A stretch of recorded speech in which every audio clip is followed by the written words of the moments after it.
Okay, so I'm here, but wh- why can't I see myself? What did I do? What is going on?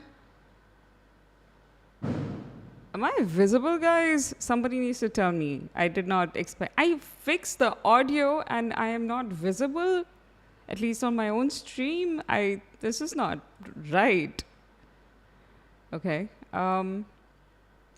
Hold on. If I am visible, can somebody let me know so that I am not freaking out? Because as of right now, I don't see I can see my video. Finally. Okay, great. That freaked me out. I am still not used to live streams. Hi. Hi. My name is Parma. I am streaming about K-dramas and C-dramas. And hi, Gabby. Thank you for letting me know because on my own studio backend, it was a blank screen for a while, but now I can see myself too, which is good. Okay, I'm so sorry. This stream was supposed to start like 3 hours back, and I will not lie to you. There were no technical difficulties. I just didn't sleep last night and fell asleep in the middle of the day. So, okay.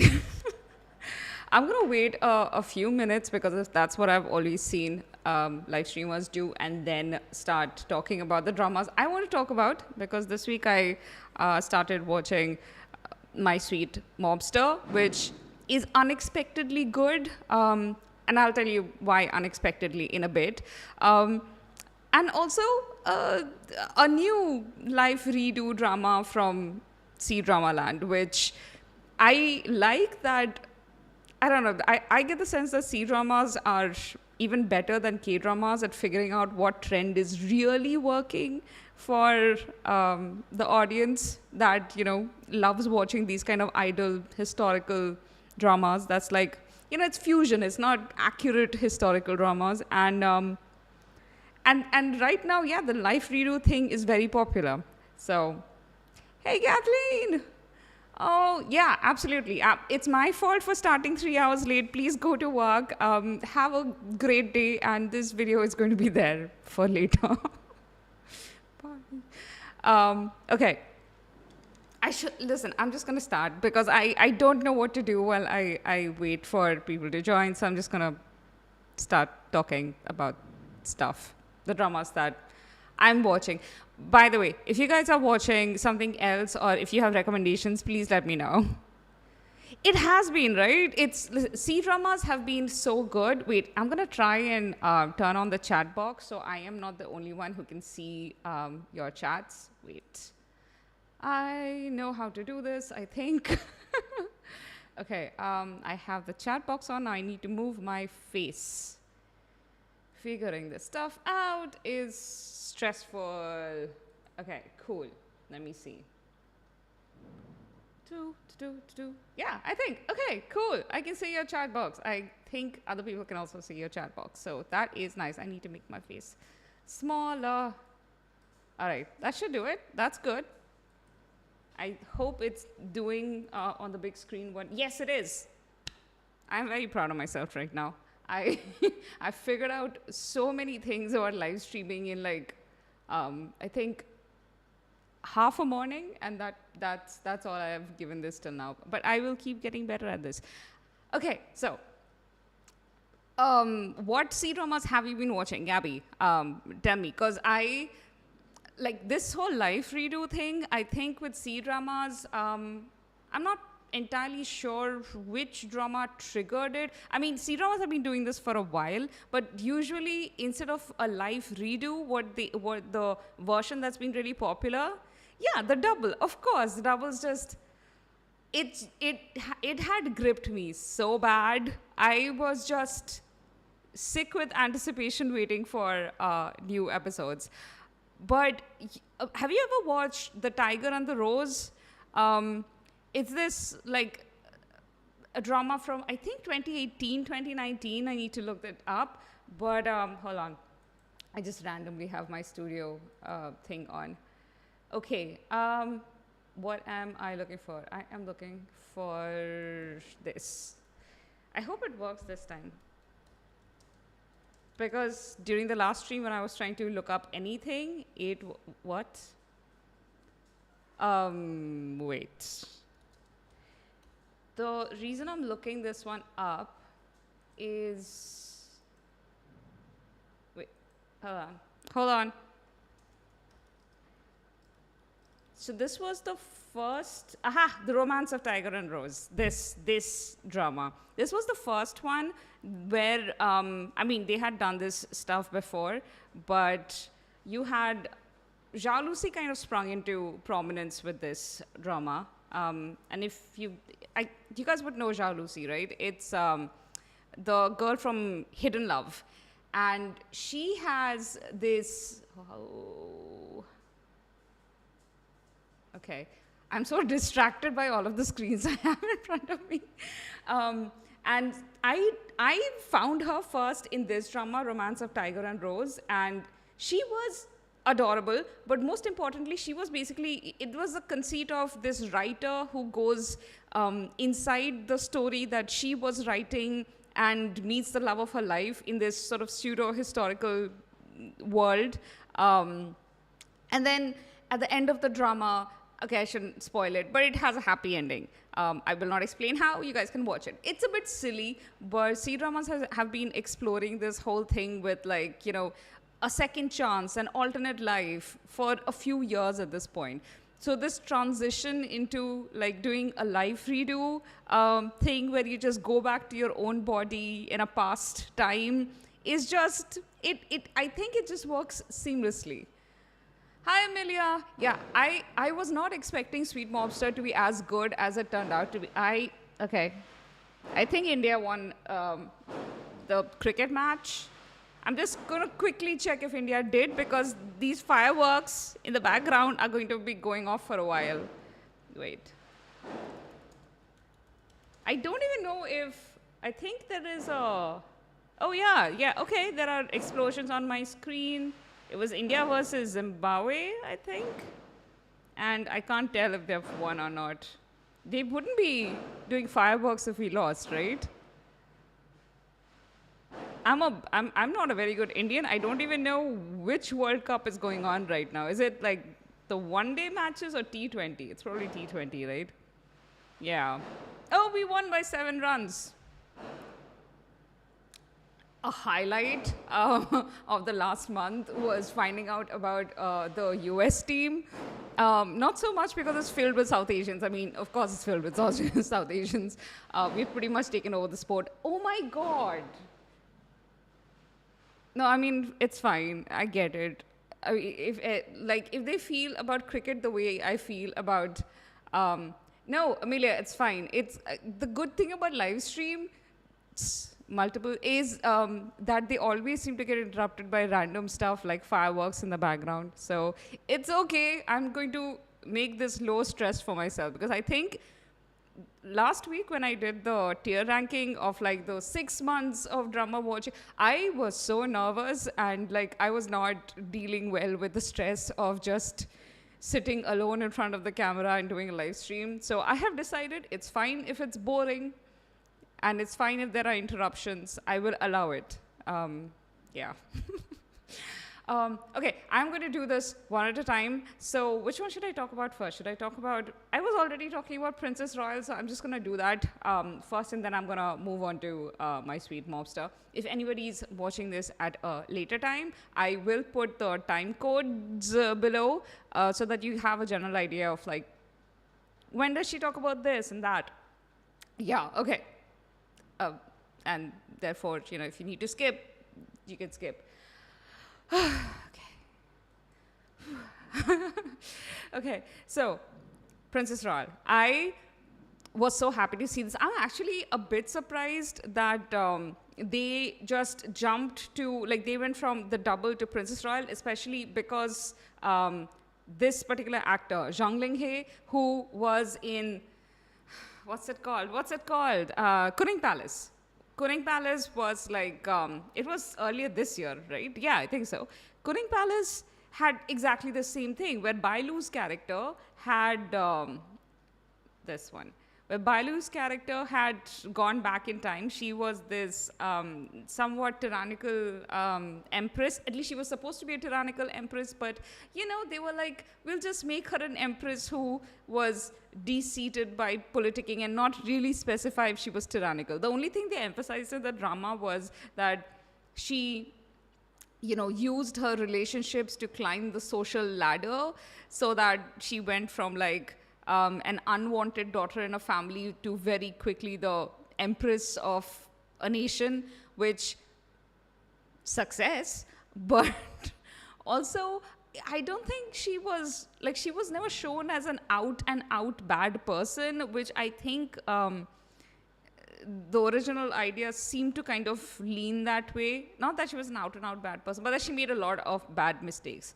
And so in her life redo, it was supposed to be a redemption arc, which when I went and actually read the web novel, I was like, okay, yeah, so that's what they were kind of thinking of doing. And then they kind of didn't do that. But it's fine. It's all right. I still really love the story of Kunning Palace. What I wish they had done better, though, was given us like more, just I'm sorry, again, getting distracted by screens. Just given us more time for the romance, like how Double did it, right? Like with the Double, you didn't exactly have like confessions and stuff, but you could see, I mean, at least not till like the very end, but you could see with Kunning Palace, like there was no romantic development from Bailu's end. It was all on Zhang Linghe's, and these are the actors' names because I've forgotten the characters' names. But like, I think, and they do that a lot with Bailu dramas. I don't know why. That she doesn't seem to develop feelings for the male lead too quickly. It's always like a repressed thing that happens very late in the drama. But especially with Kunning Palace, I think that hurt the show a little bit. Also, I think the show was supposed to be like 50 episodes, but then it got squished down to 40. So it probably should have had like 20 episodes of romantic development, but then ended up having just 10. I think they still did a good job, but the first 30 episodes was mostly, royal court drama and her figuring out her relationships and preventing war and like preventing deaths and stuff like that. I think the best thing about the first 30 episodes was that Bailu's character, so this was again the clever couple trope, right? Like both the male and female leads are both very clever. And so you had Bailu's character just coming up with these plans. And the funniest thing for me, which I wish more dramas would do this, yes, they are allies. Yes, they help each other out and he backs her up in dangerous situations. But she often just like goes and does things without consulting him, and it's not shown as a bad thing. Like we are used to in fiction seeing that when the female lead is like, I have an idea, I will go do this, and the male lead has his own plans. The story tends to show you that the female lead's idea just will inevitably backfire, or it's just, meddlesome, and she was just being a busybody, and that, I mean, she needed the male lead's support for any idea to work. Yeah, not so much with Kunning Palace. With Kunning Palace, it was often like they are both like playing chess or something, and she's testing him for information, and he gets an idea that she's about to do something, and she just ups and leaves and doesn't tell him what the idea is, and then the idea works. It's like, I like that because that made me feel like both of them were actually equally intelligent. With the Double, again, I thought they did such a good job. Hold on, we should also go to the Double because these are just like good dramas to talk. I don't know why I can't talk about the Princess Royal without talking about the Double, honestly. It's, oh, so cute. Look at these two. Oh my God. And did you know that this dude is 22 years old, apparently? How is he 22 years old?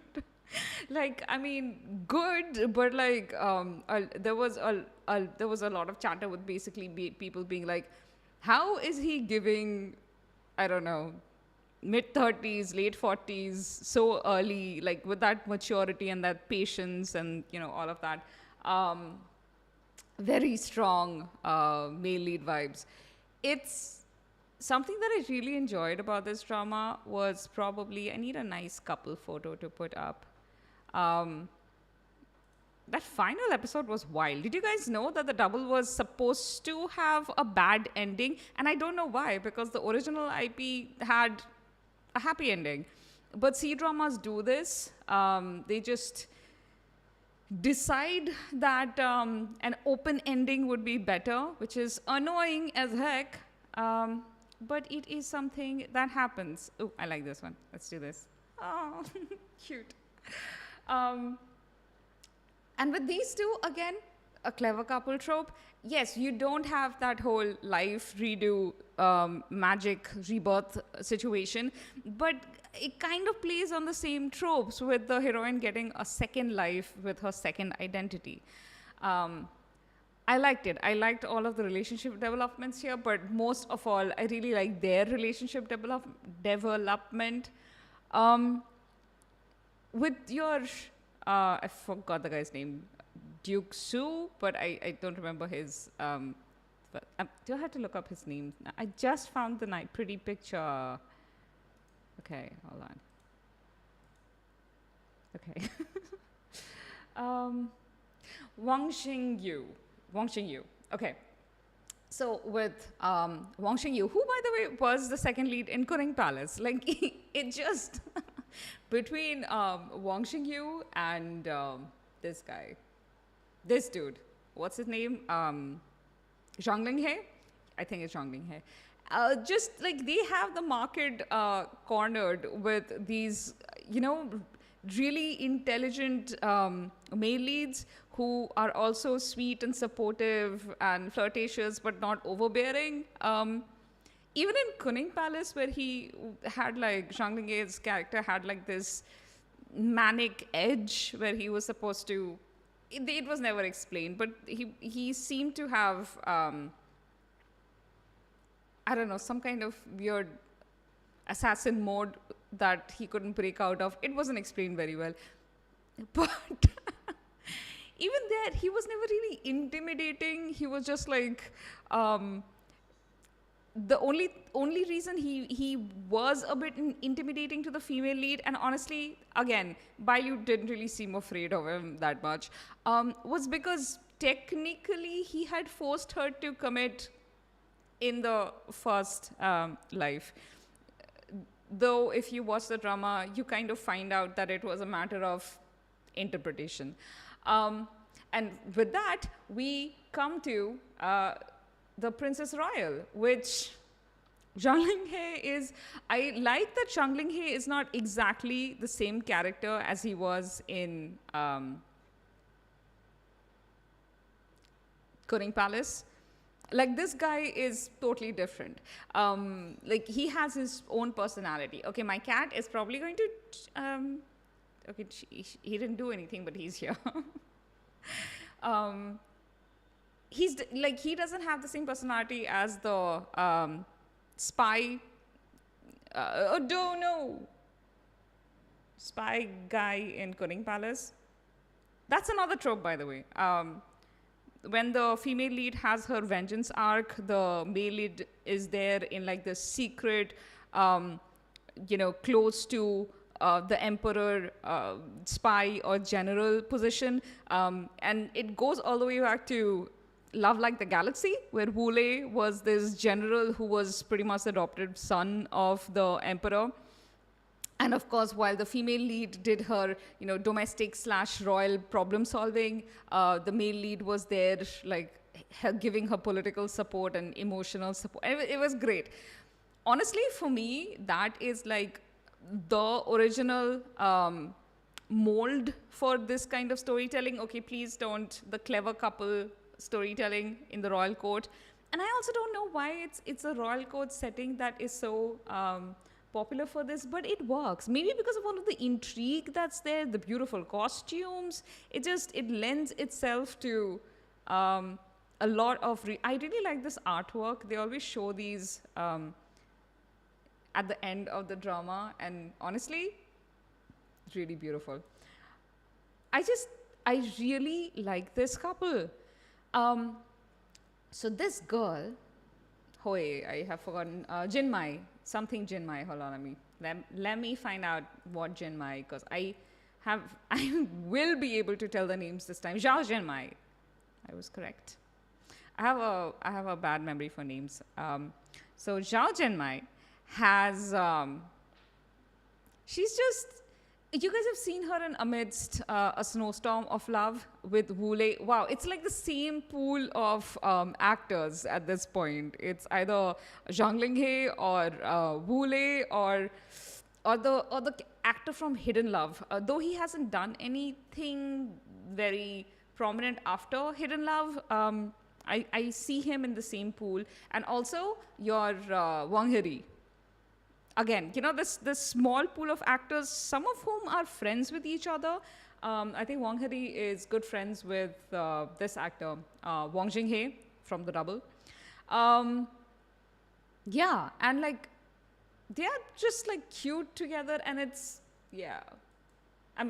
Okay, yeah, they're cute together. As I was thinking of variety programs, not just randomly.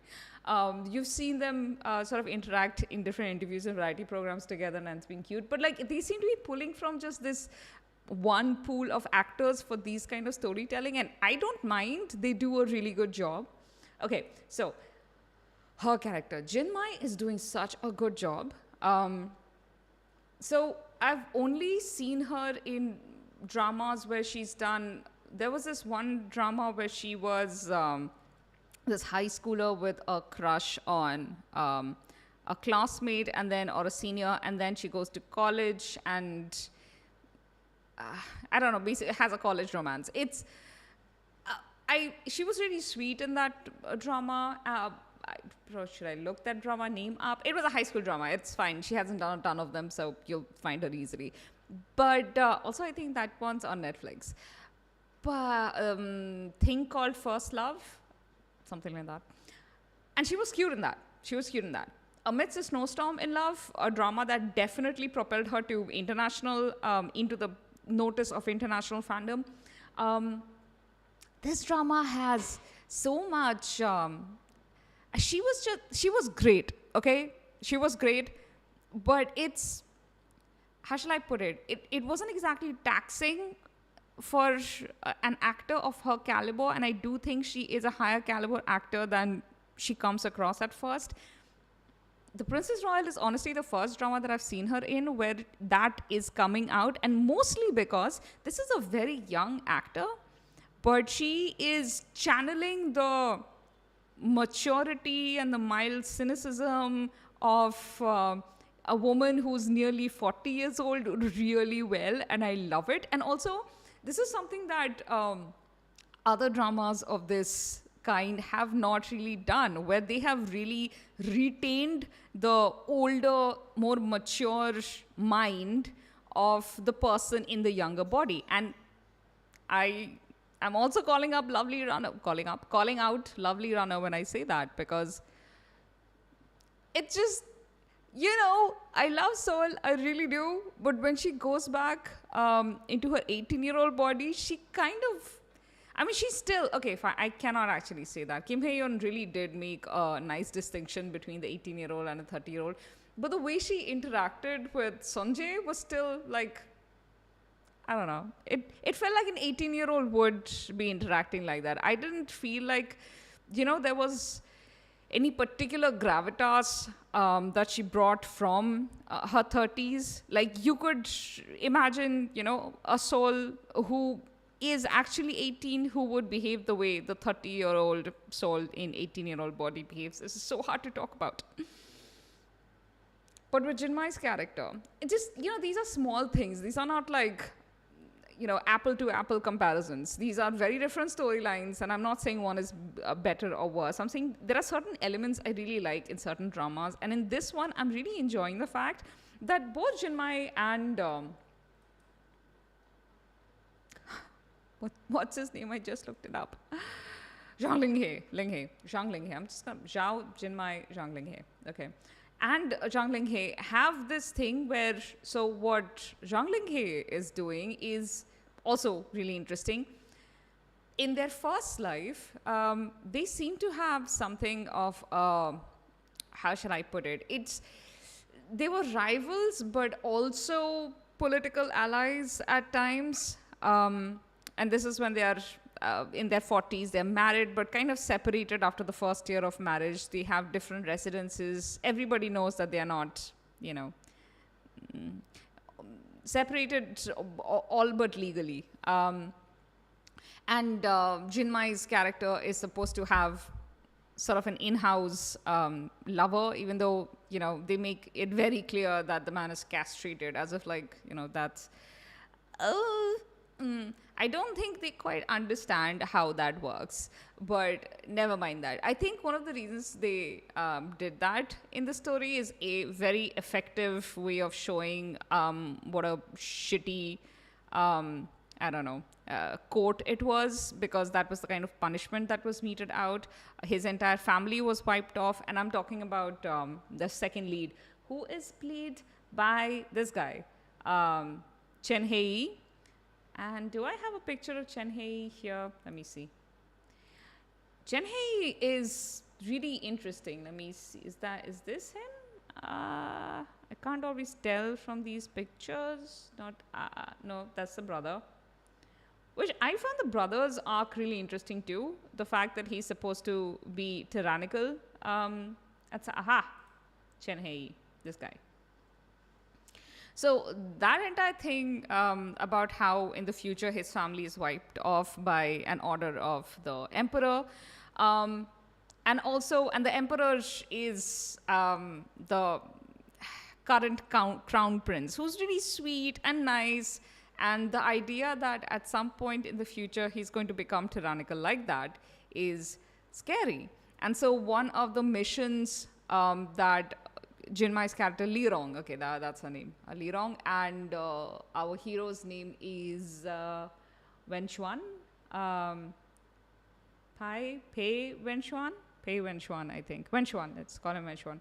So Lirong and Wenxuan have one of the missions that they have, is figuring out why her brother sort of became tyrannical.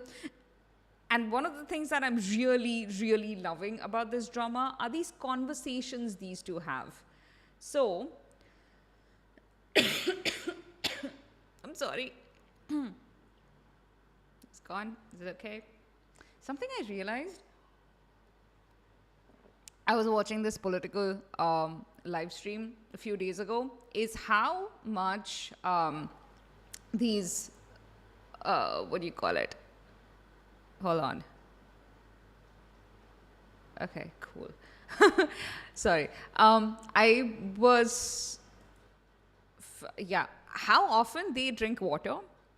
And it occurred to me that I should definitely be doing exactly the same thing, because last week when I was doing the tier ranking, I spoke for an hour and a half and I was woozy by the end of it. Like my head was throbbing and I could hear this, I don't know, this keen, the sound that I probably shouldn't be hearing. I was basically severely dehydrated, very tired, but also hopped up on, I don't know, whatever it is that keeps you very adrenaline. I think it's probably that one. Anyway, drink water when you're live streaming. If you guys start live streaming, drink water or something, some liquid periodically. Okay, what was I talking about? Oh yeah, so there are these conversations that Lirong and Wenxuan have, which are my favorite thing about Princess Royal. And because these conversations are about stuff like the relationship in their first life, past life, future first life? First life, okay. So they candidly have discussions about what went wrong in their marriage in their first life, the misunderstanding that they had about Wen Xuan's feelings for another woman, which turned out not to be a misunderstanding so much as, both of them just feeling very hurt and just mishandling the situation and then being too stubborn to do anything about it. But also the fact that they see each other so clearly, which comes out during these conversations. That whole thing about them having spent some 20 years in the drama, in the book, that was more like 30 years of marriage. But I suppose when they were casting these actors, they were like, I don't think we can convince anybody that Jinmai and Zhang Linghe are in their 50s, no matter how much, no matter how old we try to make them look. And like, honestly, they didn't even try with Jinmai. They were just like, just make her look a little sickly because she's supposed to be sick. And then we'll pretend this is her in her 40s or, about to be 40s, 38.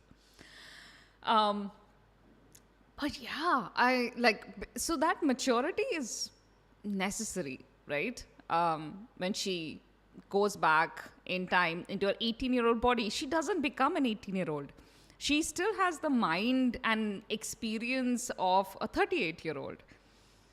She also has the insights of that age. And another thing I love about these two is how much they just talk about each other's age and like how old they are and how, you have such an old person perspective, like that kind of teasing that obviously only the two of them can do with each other because they've been married for so long, but is also it's just super adorable that they do that. And because especially with Jinmai's character, you can see that often her age really shows in the way she reacts to things. Like both of them are smart enough to know that they should be reacting like their younger selves. But honestly, if I suddenly went back to my 18-year-old body, I wouldn't know how to act. I would not know what to say. I think it would be very unnatural. I am still technically the same person. Like, how like most of us are mentally kind of stuck in that age. We kind of pretend to be more mature and older, but we kind of aren't actually. At least that's the case with me, and I know that's the case with some of my friends. But in reality, there are situations where I will never behave the way I behaved when I was 18, and I don't think I even remember what my thought processes were back then, which made me behave like that. So to be suddenly plonked back into your body and situation of that time. Oh, something they don't do here is that they don't really, like, obviously they went back to their 18-year-old bodies, but they don't really dwell much about whether there was a memory transfer of the time. Like, do these characters remember immediately what had happened, what the conversations they had had around them?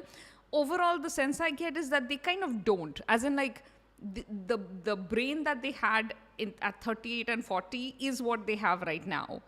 I mean, technically, it's younger, but the memories.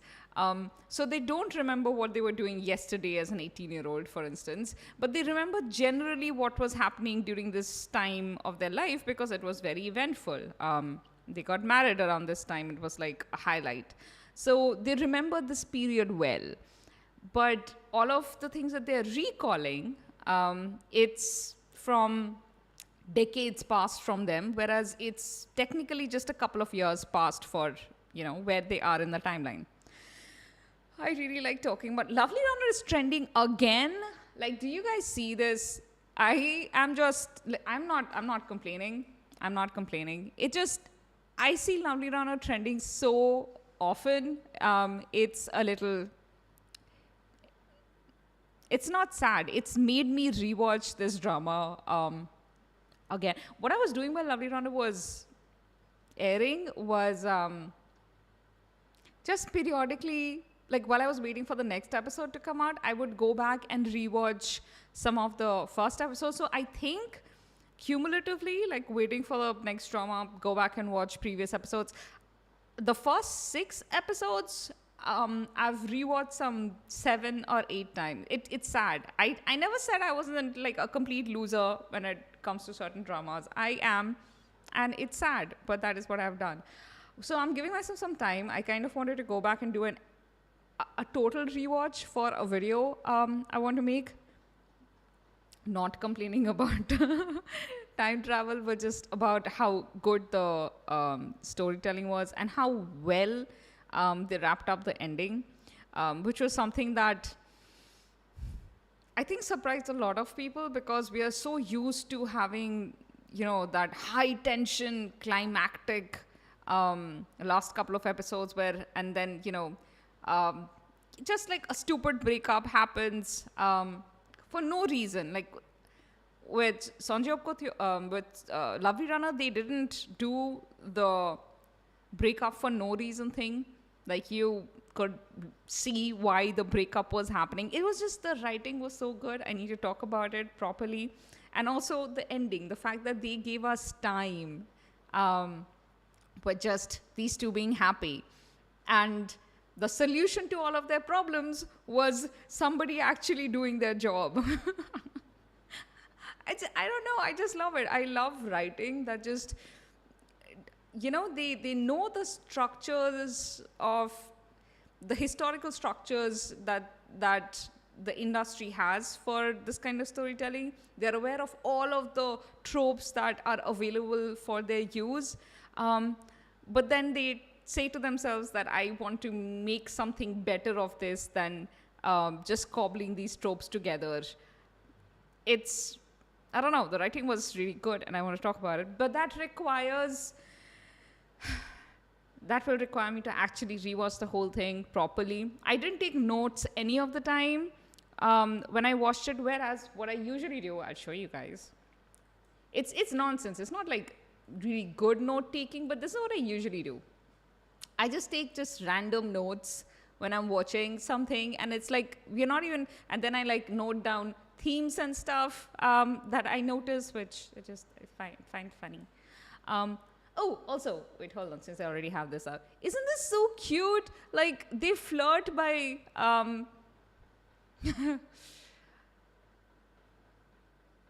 I will, Gabby. I will absolutely talk about it in length. I plan to, but give me some time to rewatch the entire drama because otherwise I'll still be able to talk about it. I can just do a live stream and just talk about Lovely Runner.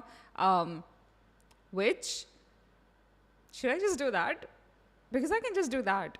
Or I can do a proper video and analyze the writing, which honestly I do want to do because I think Lovely Runner, it has excellent writing on its own, but it is also following a trend of writers trying to move away from the typical second half that has disappointed us for decades, ruining amazing concepts because producers were like, no, you have to do second halves in a certain way, really constraining the writers. But thank you, because I really do want to talk about Lovely Runner. And the thing I've noticed about this trend is that there are other dramas. For instance, what was the Dr. Slump? The way Dr. Slump did its second half. They just kept the pacing very steady from the first to the second half. There were no amazing highs and there were no desperate lows. And honestly, that made for better, more just steadier watch for me. Like, it was enjoyable throughout. I wasn't doing what I often do with K-dramas, where I just, I'm really into a drama, I'm liking it so much, and then after episode 8 or 10, they just start making wild choices, and I lose momentum. I have so many unfinished dramas that I've dropped around that episode 10 to 11 mark because they just went wild. And it's not like they went wild story-wise, they went wild with the pacing and with character consistency, a dynamic that had been built for some 8-10 episodes suddenly got thrown out of the window because they needed to make things exciting and higher stakes for God knows what reason. I think the reason for that is typically dramas tend to have lower ratings in the second half, and the way producers thought they should counter that is by making the final leg, like the final 4 or 5 episodes, very exciting, or like really manipulating audience emotions. And what they have learned from years of creating melodrama or weekenders is that the way to get audience hooked is basically making them very unhappy and then giving them a little bit of happiness. I don't know if that actually works, but that is the formula they seem to have stuck to. And I've been forcing on these limited series, these 16-episode dramas for so long. But this steadier way of writing is just better. And that's what I want to talk about. Okay, so let's come back to this one. Princess Royal. And this, do you guys see, is this big enough? Oh, you guys don't see it because it's hiding behind the chat. Aha, there you go. I don't know if I can make this. Can I make this bigger? I think I can. Ha! Do you see this? Do you know what this is? Oh, where are you guys? Yeah, hi. Do you know what this is? This is them flirting by sending death threats to each other. But technically, it's Jinmai sending, Li Rong sending death threats to Wenxuan. And Wenxuan just reads it and he's got this smile on his face, like, it's totally flirting for them. I also found this hilarious. During their wedding night, this is spoilers, by the way. If I didn't make it clear, I'm spoiling it a little bit. I'm not spoiling major themes. I just want to talk about like these funny scenes that I really like. This situation that played out, like these two are having their second wedding night. They've gotten married again as allies this time, very well aware of what their, very well aware of what their status in each other's life is. And also having already had the conversation where they both realized how they felt about each other, or at least both realized how he felt about her in their first life. They've already had all of that conversation. So during their wedding night, what would the audience expectation be? That they would be like, okay, so we've been married before, I guess we can share the same bed, and then just like, I don't know, have some kind of romantic moment where they're reminded of their feelings for each something. No. What does this drama do? They have Wenxuan's character trying to persuade his brand new second-time wife that she shouldn't lose hope, because Rongcheng might not have been the one to kill her in the future. Or actually, he doesn't say that. He's basically like, he might not kill you this time. We might prevent him from wanting vengeance, and you might end up with him. Like, who does that? Because we know that he has feelings for her. We know that. But what made this drama really enjoyable, it was this. Like, he is being her hype girl and being like, you can do it, girl. You can totally win over Rongcheng. You're so amazing, so pretty, so clever. You can have any man you want. And Li Rong's reaction to that is this. She's like, so you have a 4-step method for me to get with the guy you think I like. But what is your real purpose? But she's not really taking him very seriously. And nor should she, because part of me thinks he's just doing this as like sort of like a long game where he's like, I have her for the next couple of years. We'll figure things out. But like, I should be supportive and let's see. You know, that trick that characters do sometimes where they are basically like, let's encourage this so she can see how a relationship would actually play out, and then let her realize on her own that she'd be happier with me. He might be doing that, but on the other hand, Wenxuan's character seems to have a lot of guilt from his first life. Like, he seems to feel directly responsible for her unhappiness in the first life. But I think I need to know more about their first life, because this level of guilt isn't quite making sense to me as yet. But then this one concludes in like the funniest way, where Lee Rong is like, I don't know what we are to each other, but I think we can count as besties. And he's like, It's funny. It's good. I love these.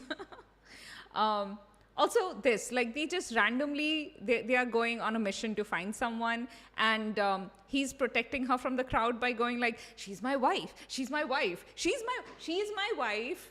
And that was funny as well, because he seems to really like saying wife. Like, he repeated it like some 6-7 times. Quick succession. Okay, these are all the screenshots I have for now. I shouldn't be spoiling the next episode, so it's, I think that is the last episode. Yeah. Okay, so this is the conversation that I liked so very much. So they are in prison. This was a few episodes back. They are in prison, and they're prison while their plan is working out outside. Like, other people are doing their part. And they just start talking about how their marriage fell apart, right? And so at one point, you have Zhang Linghei's character basically realizes that all the things he didn't say to her in their first life, like his real feelings for her, the fact that he wasn't quite as much in love with the other woman as she thought. Basically, the impression that everybody had in their first life was that he was in love with someone else but forced to marry her. But that wasn't actually the truth of his feelings. And Wen Xuan realizes that Li Rong knew that, because she's insightful enough, and when it comes to him, she seems to have him figured. And so he's like, but then why did you, because she asked for a separation when that situation was going on. And he was like, but then why did you do that? If you realized my feelings before I did, couldn't you have waited for me to sort things out? Because you can kind of see he eventually did sort it out in his head. But by that point, it was too late. They had separated. She had Rongqing move into her palace, and everybody assumed that he was her lover, which they didn't actually seem to be. They seemed to be more like friends, but still, like, her love for Rongqing was, quite deep. But, and to this, Li Rong is like, and like, I really like that moment, because she sets herself, like, you can kind of see like her kind of squaring up her shoulders, and she's not talking down to him, but she's like expressing facts. The fact that she's the eldest, royal daughter, she's a princess. She may not be the most beautiful woman, but she is well known for, I don't know, being smart and very talented. And basically, she's awesome, is what she's trying to say, but in more elegant phrases. But like, when she talks about herself like that, you would think she would come across as obnoxious, but she really doesn't. It's like, I'm stating facts about myself.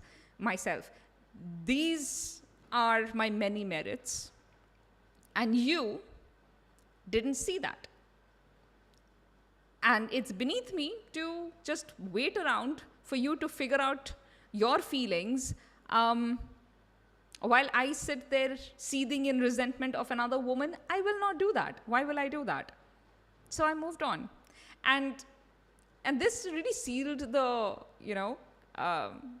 his expression to what she said here. Because it's this mixture of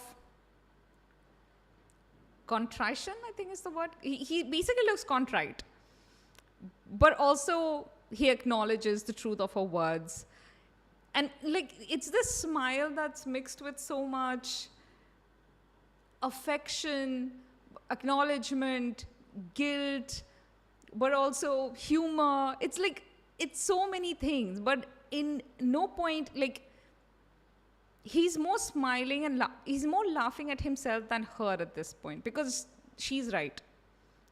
And why would he ever have expected her to just wait around for him to figure out his feelings, while her feelings got repeatedly hurt because he never refuted the rumors of him having feelings for another woman. It's a complicated situation. So actually, now that I'm talking about it, I can kind of see why Wenxuan has as much guilt as he has. But I think the drama still needs to do more heavy lifting there. They need to like lay out more of the story of what happened in the first life. We're just 10 episodes in. It's a 40 episode drama. I have hopes. I still have hopes. And C-Drama Land, like I think Gabby said that. Or was it Amelia? Like, let me see who said that. Gabby, hi. It's been, C-Drama Land hasn't just been like landing amazing dramas and just dropping really good storytelling in 2024. I think from beginning of 2023, they have just been excellent, really on their game. And before that, when was the Wang Hadi drama? The one that he did with, I've forgotten his name, but Fairy and Devil, was it 2021, 2022? Hold on, that's Twitter, not MDL. I'm looking for MDL. Love Between Fairy and Devil. This one, 2022. So yeah, I think like pretty much from this second half of 2022, they've just been landing massive wins with storytelling.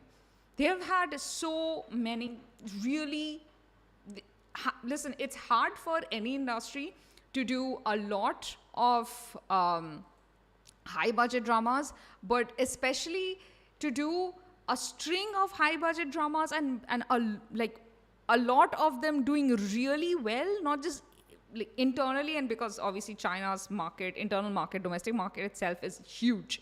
Even if they never export these dramas, they would still be making a big buck if they can just get the domestic audience to tune in. But then they are licensing these dramas outside because it's getting so popular with international fans. Honestly, C-dramas have, a lot to thank South Korea for, because a lot of the current Chinese drama fandom comes via K-dramas. It's when K-drama goes through its slump period that all of us are like, we start looking around and we are like, C-dramas, the land of excellent romance dramas. Let's go there. They are longer. They do even more in-depth storytelling. That is also something I find fascinating. C-drama is having a real moment right now with these idol fantasy fusion historical dramas. But just in general, even with contemporary storytelling, C-drama writers have like this. Yes, Untamed was, when was Untamed? Was it 2017, 2018, I think? The reason I'm always trying to figure out the, exact year, 2019, exact year for these is because that tells you where the industry was in terms of regulations, basically. So after this time when the Untamed was being made and released, everybody was already expecting certain changes to happen in the industry. A lot of those dramas were being made which were like really, they just had random budgets. Like basically they were money laundering schemes. It was just generally known that a lot of C-dramas at the time that were being made were just a way to get money funneled through dramas and written off. I don't really understand how this works, but they were apparently money laundering schemes. You had that sometimes. There was like the script was barely written. There was just random stuff happening. It was just really badly produced dramas, but apparently had really high budgets. A lot of stuff was going on. So everybody was expecting the hammer to fall. But then the Untamed came out and people were like, what is going on? Because we all know what Untamed kind of did. And though it pretended it didn't do it, but we saw it did it. It was a boys' love drama. And the last time they tried to do a boys' love drama was Addicted. And that didn't pan out very well for anyone except the actors. They did pretty well later with the fame that the Addicted gave them. But my point being, I need to take a sip.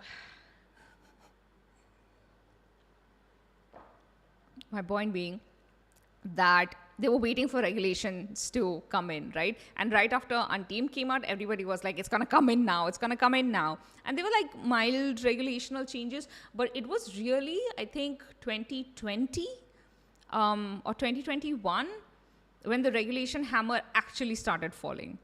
And I think it was end 2021 when they put in that... or was it 2022 when they put in that regulation where it had to be, you can no longer have like 70 episode dramas.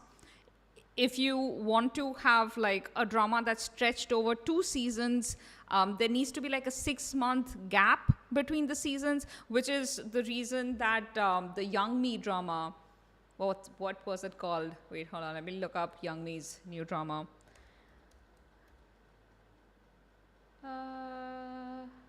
Okay, that's not helpful. Hold on. Drama Young Me.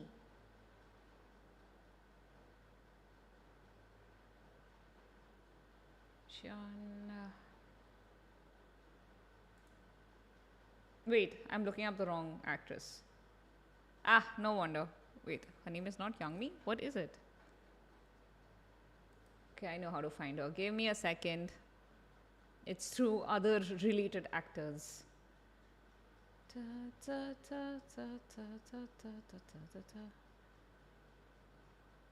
What? Why do they have Chinese names? Then I would not be able to figure out.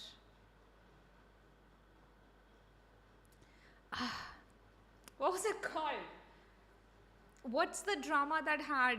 Do you guys know what I'm talking about? The drama that released half of it last year and the second half is airing just now.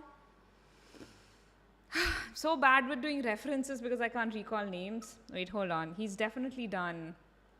If her name isn't Young Me, what is it? What else have I seen her in? Oh!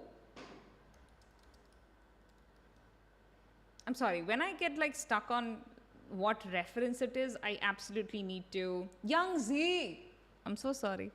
I do this with names all the time. It's not because it's Chinese. I do this with Indian names too. I cannot keep them in my head. Right.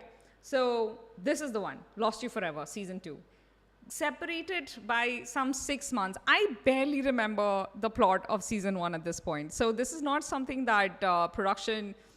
No, not Joy of Life, but yes, Joy of Life also went through something similar, right? Like the second season came... Though second season, I think, came almost a year apart with Joy of Life. That was probably also production related. I haven't watched season 2 as yet. So with this situation where, you know, like building up that momentum of audience expectation, because people really liked Lost You Forever. I really liked Lost You Forever, except for the fact that, you know... So Youngji's character here was a total tomboy in the first, how many episodes was it? First 10, 15 episodes of season 1. And she was great. She was excellent. She was cunning and she was like, she could like, she was smart. She would physically... She had like this more physical presence. Like you could see her running and jumping and falling. She wasn't very adept at fighting or anything, but she was like a business owner. She took care of other people. She had responsibilities. She had a lot of different dynamics. And then in the second half of the drama, she goes back to her real place in the, I don't know, heavens or wherever. No, she's a princess of some space. So she just goes back there. And then she's just this girly princess there. Like, I say girly in a derogatory way, which I should stop doing. I realize that is something that we've been conditioned to do. But you know what I mean? Like, it's that weirdly assumed helplessness, which doesn't make any sense because she spent years pretty much being... Like, since she was a baby, pretty much, I'm like, she's raised herself. her character was really cool in the first half of season 1 is what I'm trying to say. And then in second half of season 1, she just became a princess with like princess behavior. And she's just all delicate now. And she needs like other people to keep coming and saving her. She's also an intelligent character and a problem solver. So I still like her. But I want her to be more of what she was in the first half of season 1. My chair is creaking. Creaking. Okay, sorry. We have veered violently away from what we were doing first. How long have I been talking? Hold on. It's been an hour. I was going to make this one a short one. Sorry, I haven't even started talking about Sweet Mobster, which I want to do right now, actually. Bye. I don't have notes for this drama because, again, I was just watching this with so much just... This drama is just so unexpected in so many ways. Not the least because the leading man here is Umtego. I was watching random clips of him on Twitter. Let me see if I can find any of them. And he's charming. And also, my God, this poster. What insanity is this poster? Somebody was like, they were really on it with the marketing. And this is... like, yes, absolutely. Super striking, right? This entire imagery, like with the pink, and especially because he's got that whole shadow and light situation going on with like that mobster look, like that grim, I'm contemplating murder kind of look. But it's also just a matter of like, he has pink heart-shaped earrings. It's,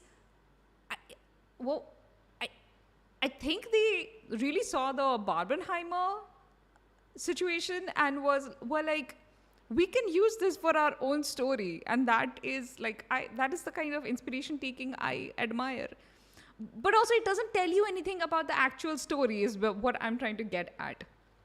This is smart because it intrigues but doesn't reveal anything. So I'm really blown away with how clever this poster is. But also, let me see if I can find... Umtego is really, really adorable with this one. Okay, I don't think I'll be able to find that. Now I have gone on to Jin. If you guys are BTS fans... Okay, so wait, let me go back to... okay, I was looking up news. Never mind that. Where did all the pictures go? Aha, there you are. Okay. Something that I genuinely admire about this drama is how do I set this up? Oh, okay, wait, why did I shut down Twitter? Somebody had a really nice take about it. I probably bookmarked it. Give me a second. Should I be showing you everything I bookmark, even though it's very random? Aha, this one. Do you guys see this one right here? Okay. So they're basically talking about the Joshun. I don't know why it is that in live streams I can't pronounce anything. Joshun. Okay. I'm sure it can be pronounced, it should be pronounced differently, but that's what I'm sticking with because otherwise I'll never get to the next sentence. So they were talking about the caste system, or rather the ruling class and the underclass system. And they were talking about how these were the four classes in society, but you also had Baekjeong, which was even lower than Chonmin. And basically that is like, if we compare it to Indian caste system, that would be the untouchable strata of society, kind of doing dredge work that nobody else wants to touch. I recently found out that Japan in the Sedo dynasty era had their own caste system, which, by the way, Indians randomly bring up as if it justifies anything. I'm sorry, totally different conversation. Hold on a second. My dog's left my. If I do this, will I? I'm gonna try and. Okay, so the AC's on, and my dogs don't seem to understand that you cannot leave doors open when the AC is on. Okay, sorry. So the caste system was pretty rigid, right? In Korean society, any society, it was in the past. We were in history. You had a strata that would just never be integrated. It was unwanted. They were clearly doing necessary jobs, but they were deeply distrusted. And so this particular tweet is basically talking about how, on a historical level, the writers of My Sweet Mobster are very aware of how criminals like ex-convicts are viewed, and it's like they are the absolute bottom of society. And that is what the theory is, like her theory is. Mine is a bit different. I don't think that ex-convicts count as like the bottommost strata of society. You have this really interesting conflict in My Sweet Mobster where the drama doesn't want to defend ex-convicts. Like, the drama isn't saying that your suspicion of a company ran only with ex-convicts is not just prejudice. Some of it is justified. But you should still not be shitty to these people. That seems to be the thesis of the drama. And that has inherent conflicts in it, right? I'll get to the romance in a bit. I just want to talk about the social theory first. I'm sorry. I just need to get this out of my head. It has inherent conflicts in it, because you have Umtaego's character, Sojin-won, which, by the way, Sojin-won is such a main lead character's name. If he was playing a mobster, his name would be different. I cannot tell you exactly how, because my grasp on Korean isn't that great as yet, but there are certain names that are reserved for male leads and certain names that are reserved for mobsters in drama land, and also Korean movie land. But anyway, Sojin-won is somebody who... So in this one conversation that he's having with Yunhwa, I think. What's her name? Yunha. Sorry, go Yunha. Oh, it's So Ji-hwan, not Jin-hwan. Sorry, Ji-hwan. Names. Okay. So Ji-hwan is having this conversation with Yunhwa where she's like, you must really trust them, his employees who are all ex-convicts. And he's like, and she's like, you must really trust them because that's why you keep them close to you. And he's like, it's because I don't trust them that I keep them close to me. And like, I'm listening to this entire conversation and feeling like, maybe it's like my instinctive desire to have, like, when you have a good guy group of people, you want them to just trust each other and support each other and say good things about each other. But the track that this guy is taking is like his explanation of his relationship with the brotherhood who are all living in the same house is basically like, I'm keeping them close because I don't trust them. But he doesn't say that in like a mean-spirited way. He's basically saying that the chances of them falling back into the company that will push them back into the life of crime is pretty high, which is why I'm keeping them close to me. So that changes how you see the word trust, doesn't it?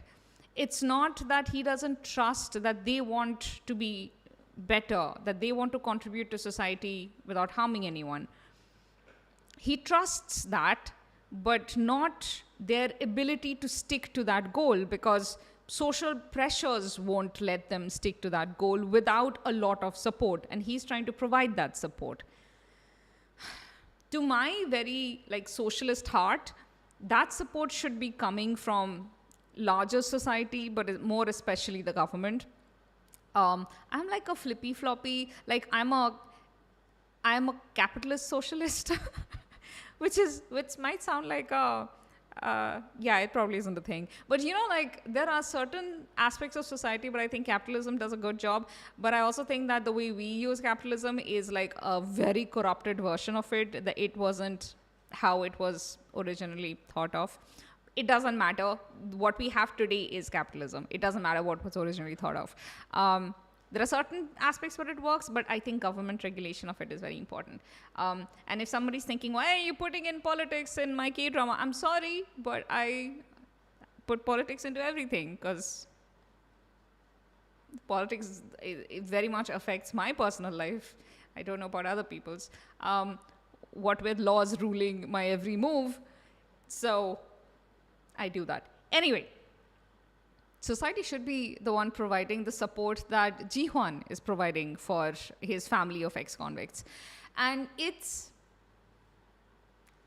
good. I mean, I think the writers are very clear-eyed about the way they are presenting this structure, because they are having you root for people that, especially within,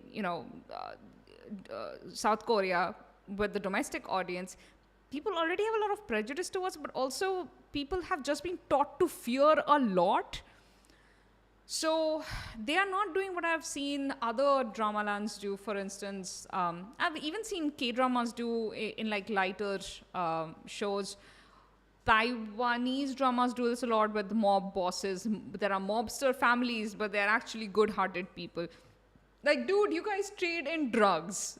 Okay, just don't give me that good-hearted, family who loves each other type of thing. Like, there is this one drama, Bromance, which was one of the first Taiwanese dramas I watched, and it just killed me. It was crack, but it was also kind of nonsense. I'm going to show you the poster for Bromance, just because it's like mobster related for no other reason. Hold on, let me see if I can find. This was very much in the vein of it's 2015 drama, very much in the vein of Coffee Prince, where the man falls in love with a woman, but thinks that he's falling in love with a man, but then he's like, I love you no matter what, if you're whether you're an alien or which seemed very romantic back then, but now I'm like, just admit you're on the sexuality spectrum. Hold on, let me see if I can find it. Yeah, but this is not the main couple. I don't know why their picture is everywhere. These two are. This is the Bromance. She is gorgeous, by the way, but also exactly androgynous enough for to be perfect for this role. And they are sworn brothers. And she has been brought up as a man because her parents, like her middle class parents, have been told by a shaman or something that. I don't know, I think she would die if the universe found out that she was a girl or until a certain age. So they just brought her up as a boy, and nobody was allowed to know that she was a girl.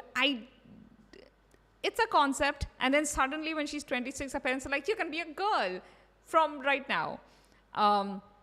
But anyway, before that happens, like a couple of months before that happens, so she's not, that is the premise, that's why she can't tell anyone that she's a girl. A few months before that, she meets this son of, like, he's the head of a mob right now, but they are a reformed mob family, mafia family. And like, he owns an entertainment park. Actually, there are more similarities here than I had initially thought. So his family now owns like this entertainment park, and his family still has, society has prejudices against them because they used to run a gang, but they are all on the up and up now. They are all, listen, these are very rich people who have profited a lot out of the misery of other people. I'm not sure why there's dramas like, no, but they're nice. I honestly didn't care when I was watching it. This drama is so fun to watch. It's 2015 cringe, but it's also Just give it a shot, okay? I think a lot of you would really enjoy Bromance. It's got a lot of those and also the male lead is this. He's not slimy. He's not. He's not. So one of the reasons I really like this back mid 2010s is because you had a lot of these male lead characters who were just annoying in their charms as a man. Like, you cannot possibly resist me. He wasn't like that. He was a chill dude. I like that. I like that he was like all yo bro, but in like a very chill way and not like a slimy way. I can't explain it. They were really cool. You also had situations like this dynamic. This is what I'm talking about. It was cool. It worked. And you know what was the best part of this drama? And this is not really a spoiler. It's again like just they got married with both of them in suits. Like, she doesn't have to in the end change herself for him. She just wears what she's comfortable in. And the final, I will not. Okay, guys, just go watch. I'm remembering what that final scene was after they got married. And it was everything. It made, even if you didn't like the rest of the drama, that final scene would make everything worth it. If you watch it, let me know, okay? I want to know if, I may not have convinced you, I don't know, but like, just watch it. This might actually be their wedding costume, like when they, this is what they got married in. But like, watch what happens after that. This particular actress was also like, I was so, and also look at this poster. Like, this is very much, you know, of that time, the You're Beautiful era of posters. You kind of see where they're coming from here. That whole mistook the girl for a man for a while era. So Megan Lai is an actress, and she's just, Baron Chen for a while was like, he was very high in that. Hey Wendy. Sorry, I went off from My Sweet Mobster all the way to Bromance. Baron Chen back then was ranking high in like, women were falling hard for his character in Bromance, is what I'm trying to say. Okay, we come back to My Sweet Mobster. It is very anxiety relieving. Umtego has the kind of voice that makes you lean into listen to him, which does two things. If he's trying to be not menacing, but because his character is almost never menacing, but when he's saying something seriously, you take him very seriously just because of how low his voice is, and you have to be the one who's like, what? Oh, okay. And the other thing is, of course, when he's being awkward or sweet, or like we haven't seen the romance era as yet, but like we have seen a lot of awkward, sweet, very considerate sides of his character. What is his name? G1. And that's just, again, that's soft. It's not gravelly. Gravelly is the wrong word. English doesn't have enough adjectives. Sorry. It's this smoky, like very soft, like it's almost a whisper, but not really. I don't know. It's like this very relaxed, but slightly rough voice. You guys should just watch the drama. You're already watching. Everybody here is already watching. Yes. Okay, cool. It is very relaxing. Plus, the pacing of the drama is very relaxing. We haven't gone that far into the story as yet, but this is the kind of drama where I think if, you know, anytime a misunderstanding crops up, they just talk it out and the tension is relieved, which is honestly my favorite kind of writing format at this point. They were doing the same thing in Dr. Slump, where anytime, you know, tension would rise, a misunderstanding would happen, 2 scenes later, they would talk it out and the tension would be relieved. And in this, era of the world, we just don't need high anxiety dramas. I don't know why in the 2010s we used to love high anxiety drama so much. I think we probably didn't have that many problems in our lives. That's what it was. Wars were happening then too, but somehow just didn't seem much stressful as things are right now. That's not true. It's like a stupid analysis. That makes no sense. But also, why was it that we were so keen on watching dramas that broke our heart back then? But right now, I don't want my heart breaking. I like this format of like a little bit of conflict, but then instant relief because it was resolved. And then a little bit of conflict and then instant relief. Yes, this is good. This is excellent. Give me more stories like these. Okay, so coming back to the whole socio-political world of mobsters, they are taking it more seriously than Bromance obviously did. And a lot of other dramas of that can, where they have, they basically have a social structure where, yes, he is like Jiwan and his gang of ruffians. They're not going to be given more chance. They're not going to even be given the same number of chances as other people would be, something that Jiwan is very aware of.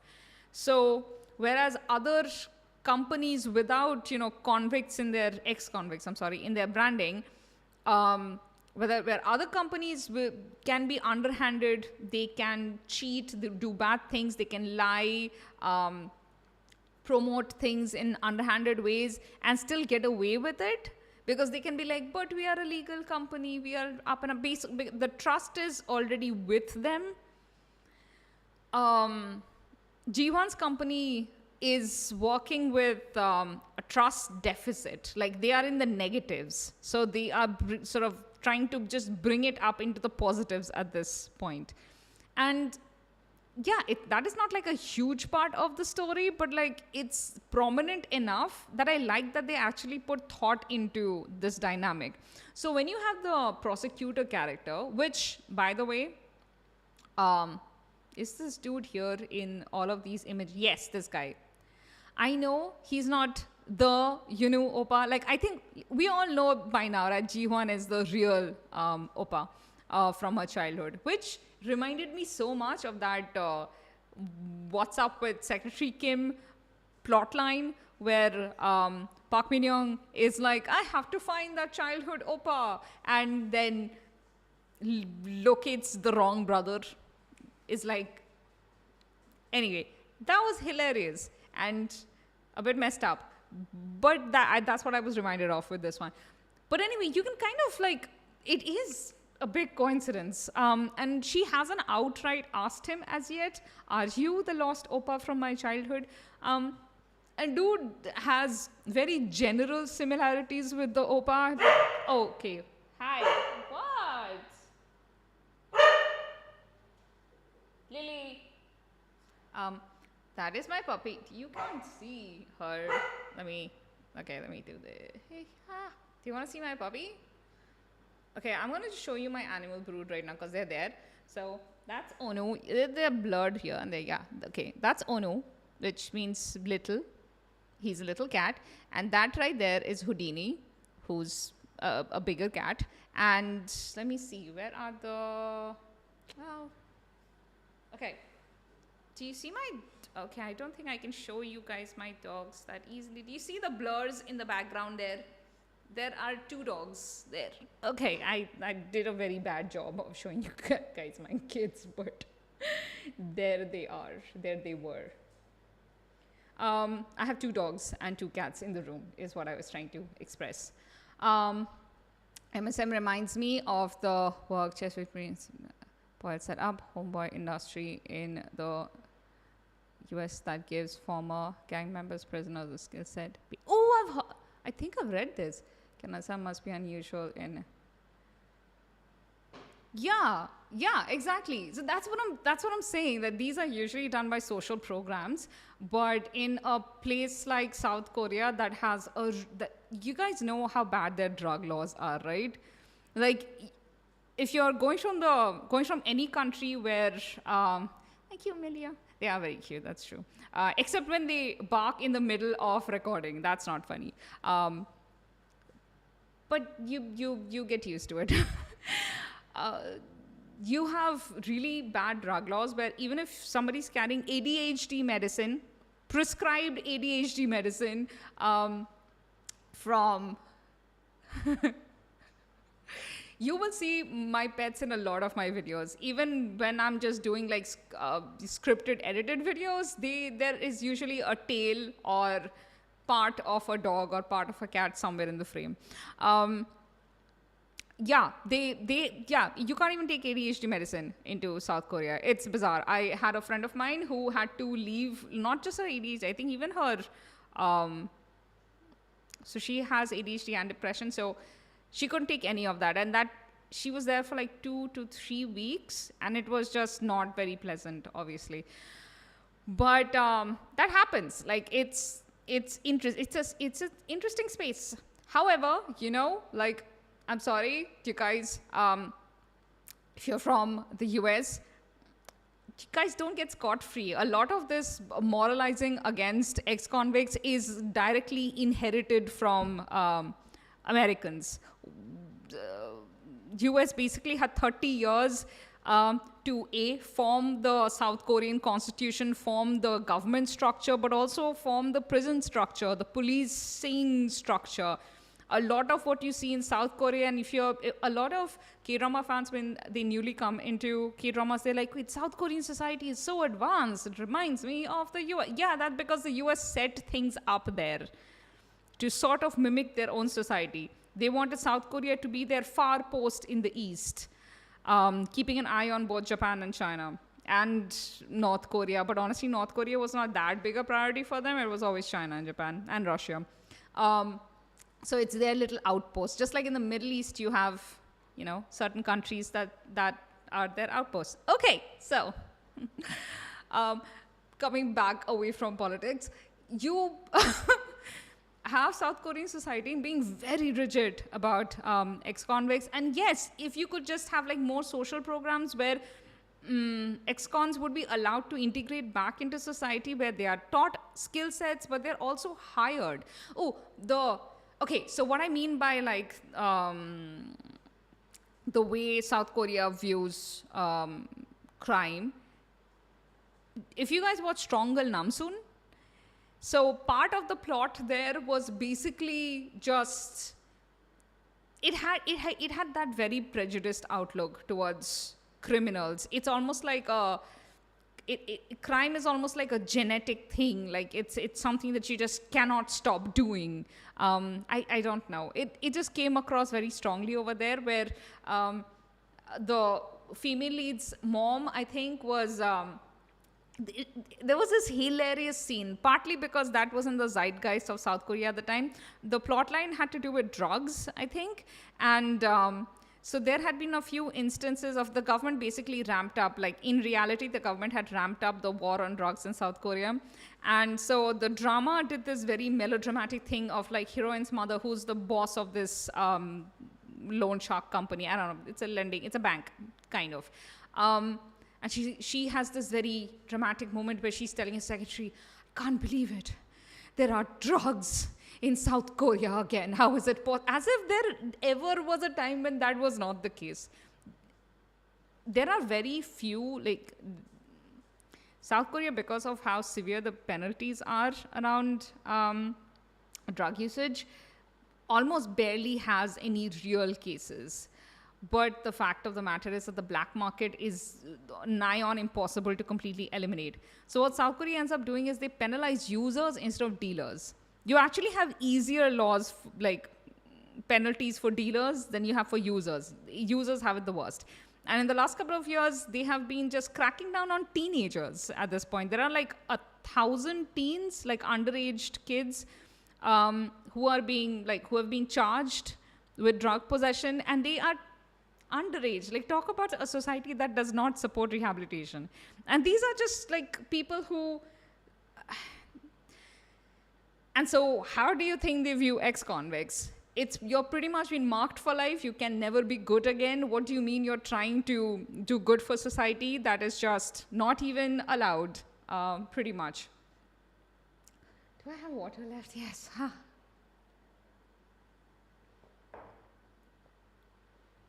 I had to say, next time I need like a proper 2-liter bottle and I need to set reminders for myself to drink water. Or I need to like ask you guys to like remind me to drink water, which I have seen live streamers do. And I think that probably would work better because I don't even have my phone near me. Where would I set up a reminder? Because it interferes with like the audio equipment. Yeah. Okay, back to Shunu Opa. I was all set to hate this guy, like the second lead, and I'm sure there are plenty of people who are like, oh, why?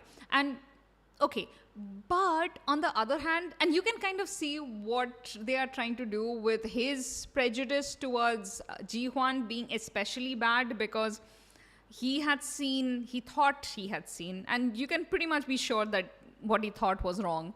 10 years ago, he thought he had seen Ji-hwan murder somebody he cared about. So his prejudice isn't prejudice, it's just direct hatred towards a person who has harmed somebody he cared about. And so he doesn't think Ji-hwan can ever be reformed. And that makes sense. It's a personal grudge. So his obsession with Ji-hwan's company also makes sense. I don't see anything wrong with, like, I don't think he's just like a person who's blindly prejudiced against all ex-cons, is what I'm trying to say. Which the drama is doing a decent enough job of setting up. So I don't have to end up hating the second lead because that would not have been nice. I really do want Ji-hwan and Mr. Second Lead, what is his name? We do need to know his name. Kwon Yul. So the character's name is Jang Hyunwoo. Yeah, well, Hyunwoo too needs to have his own bromance like trajectory or a trajectory of understanding. Something that allows him and Ji-hwan to just be if not friends, but at least work together because they have the same goal to catch like or stop some kind of new candy looking drugs that are in the market. They have the same goal. They are pursuing the same person trying to figure out what's going on with this. And it would be good. It would be good allyship.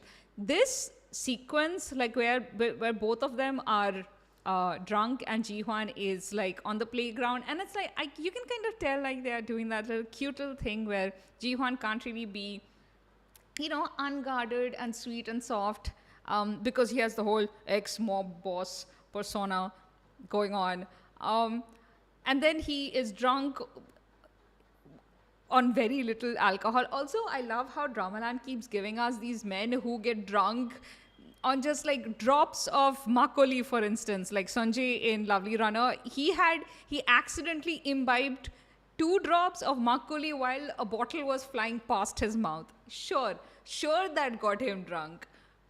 But apparently it did. And women with like amazingly high alcohol tolerance. I am very on board with this whole loser in love dynamic because it's not, how do I put it? Like years back, what we used to have was this obsessive in love dynamic where the storytellers would be like, how do we show that this man is deeply in love? And they would show it through jealousy and possessiveness and being excessively rough with the heroine because all of these things show how obsessive and keen and just like, I don't know, aggressively focused he is on her. And honestly, that was just uncomfortable and kind of scary. Some actors would be able to pull it off without making it feel too, but that is a very superficial way of pulling something that is deeply disturbing off. This thing where they are supportive and sweet and understanding, but they are protective, but it's not the drama. These storylines don't, their value system is way more equal. Like the man wanting to protect the woman is as valid as the woman wanting to protect the man. And both should have equal opportunity to protect each other. Like it's not that the man's protection is valued more than the woman wanting to protect the man. Do you guys get that? Like, this is how you do equality in a story, where you take realistic dynamics of the world, but you emphasize kindness and consideration and mutual respect and valuing each other as more than just like, I don't know, possession, and you will make my baby someday. And anyway, my point is, this is cute. Something that I was talking to my friends about. I have the door to close. Give me a sec. Okay.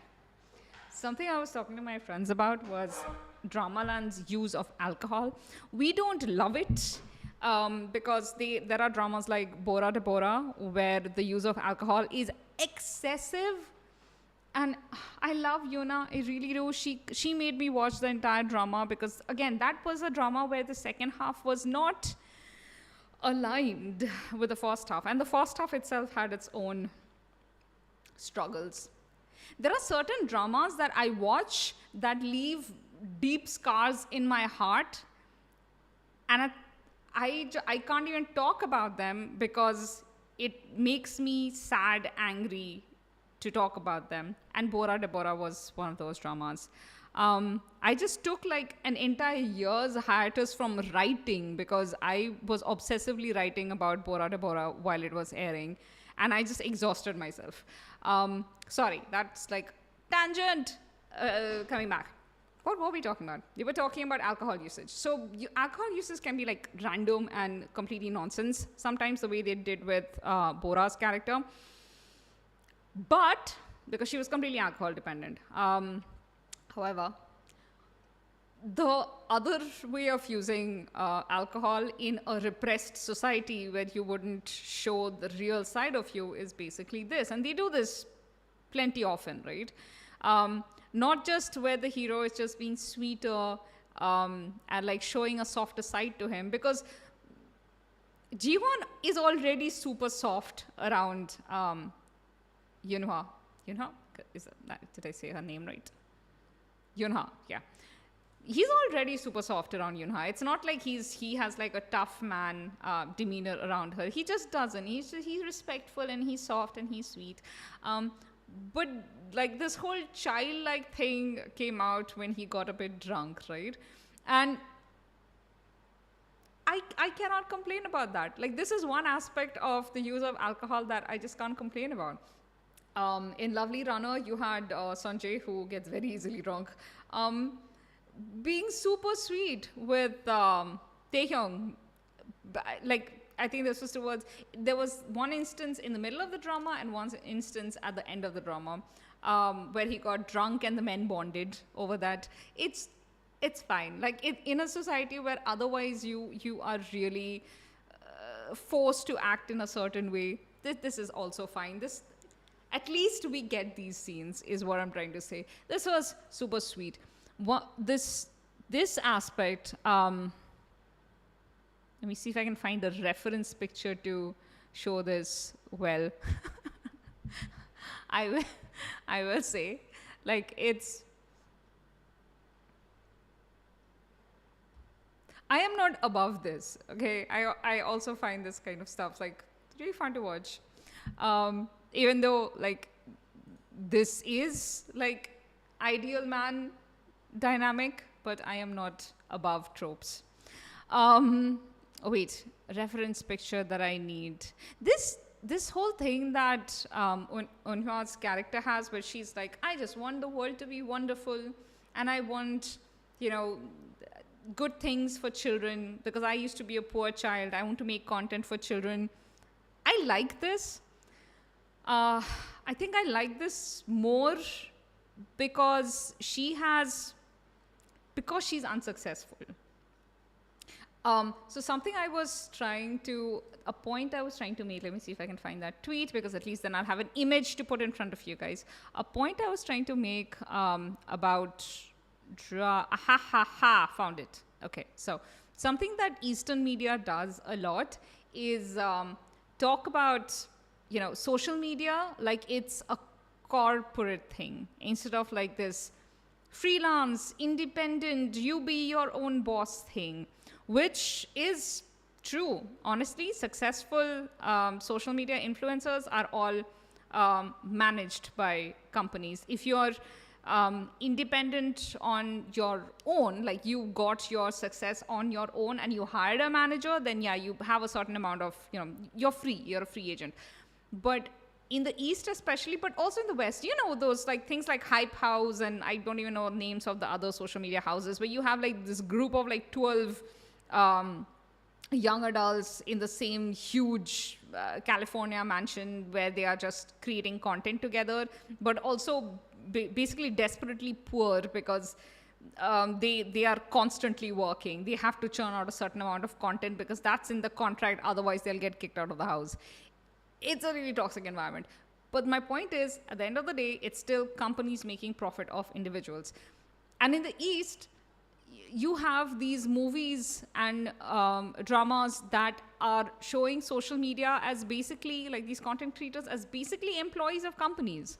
I mean, yes, you have your independent freelancers, and I'm assuming that Yunha is going to be an independent freelancer. But there is safety in going and working for a company and building your having more resources, like having a producer, having an editor at hand that you don't have to pay for out of your own pocket. That would certainly help with content creation. Like editing, honestly, is like if I put something like 20 hours into a video, editing is easily 16 of those hours. And like I'm saying, proportionally, sometimes it's way more, sometimes 30 hours, but like it doesn't matter. You guys don't see the quality yet, but it's there. It's in my imagination. Someday it'll also be in my videos. Yeah. So I find that really fascinating. The fact that like Yunhua working for a company and then them showing like there are KPIs that they measure, that there are annual contracts that only get renewed if you are showing that, you're growing sufficiently, that they, compare these different influencers in their own categories. Yeah, all of these things make perfect sense to me. That is exactly how this stuff is run. But the fact that they are more honest about it. Yeah, I'm pretty sure Yunhua is going to eventually end up becoming the model for Ji-hwan's company. What's it called? Something beef? No? I forgot what the name of the company is. Kind of cute. But anyway, I'm pretty sure Yunhua is. But also, it's... Oh, I finally remembered what I wanted. Like, this was the point I was driving towards, and then I forgot about it. So, yes, this guy, the prosecutor guy's prejudice was interesting to think about, and also the fact that he's not actually against all ex-convicts. He has something very specific against Ji-hwan. Her, like, change of perspective about mobsters.